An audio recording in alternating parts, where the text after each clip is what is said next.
Hello viewers, আসসালামু আলাইকুম। আজকে আপনাদেরকে মেইন রোডের সাথে একটি রেস্টুরেন্ট দেখাচ্ছি, রানিং রেস্টুরেন্ট। সেটাতে আপনারা চাইলে ইন ফিউচারে ভবিষ্যতে বড় হাই রাইজ বিল্ডিংও করতে পারবেন। সেটা আমাদের গোমতী নদীর থেকে কাছাকাছি পড়ছে। জগন্নাথপুর মন্দির থেকে গোমতী নদীর পাড়ের দিকে যেতে গেলে মেইন রোডের সাথেই এই রেস্টুরেন্টটা আছে। এটা হলো যে ৬ ঘন্টা জায়গা, ৬ ঘন্টা ২৭ সেন্টের মতো জায়গা আছে এখানে। দেখতে পাচ্ছেন সুন্দর একটা রেস্টুরেন্ট, সাজানো গোছানো আছে। আপনারা চাইলে রেস্টুরেন্টটা রানিংও রাখতে পারবেন, চাইলে এখানে অন্য কিছু করে বাড়িঘর করেও ভাড়া দিতে পারবেন। সেখানে অনেক অনেক সুন্দরভাবে ফটোশ্যুট করার জন্য জায়গা রাখছে, এখানে বসার জন্য স্পেস রাখছে, রেস্টুরেন্টে স্পেস আছে আলাদা। এখানে একটা জিনিস বলে রাখি, এটা সবচেয়ে প্লাস পয়েন্ট হলো যে জায়গাটার ৩ পাশে হলো রাস্তা। জায়গাটার ৩ পাশে রাস্তা হওয়ার কারণে নর্মালি এই জায়গাটার ভ্যালুটা এমনিতেই বেশি।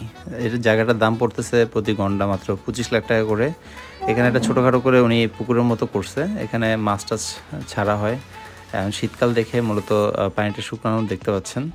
মাছ টাছ ছেড়ে এখানে সুন্দর একটা পরিবেশ করে রাখে যাতে রেস্টুরেন্টে ভালো চলে, বা সেই জন্য আপনারা যারা রিজনেবল প্রাইসের মধ্যে জায়গা খুঁজতেছেন, মেইন রোডের সাথে আসলে বর্তমানে এখন যথেষ্ট বেশি হাই প্রাইস হয়ে গেছে কুমিল্লা শহরে। সেই তুলনায় এটা খুবই রিজনেবল প্রাইসে বলা যায়। আপনার ২৫ লাখ টাকা করে এটা টোটাল প্রাইস মনে হয় পড়বে ১.৫ কোটি টাকার মতো। আপনারা যারা নিতে যাচ্ছেন সরাসরি মালিকের সাথে কথা বলতে পারবেন। এটা দেখে আপনার কাগজপত্রগুলো সব আপ টু ডেট আছে। বর্তমান মার্কেট অনুযায়ী রিজনেবল বলা যায়। আপনারা চিন্তা ভাবনা করে দেখতে পারেন। ধন্যবাদ ভিউয়ার্স, আসসালামু আলাইকুম।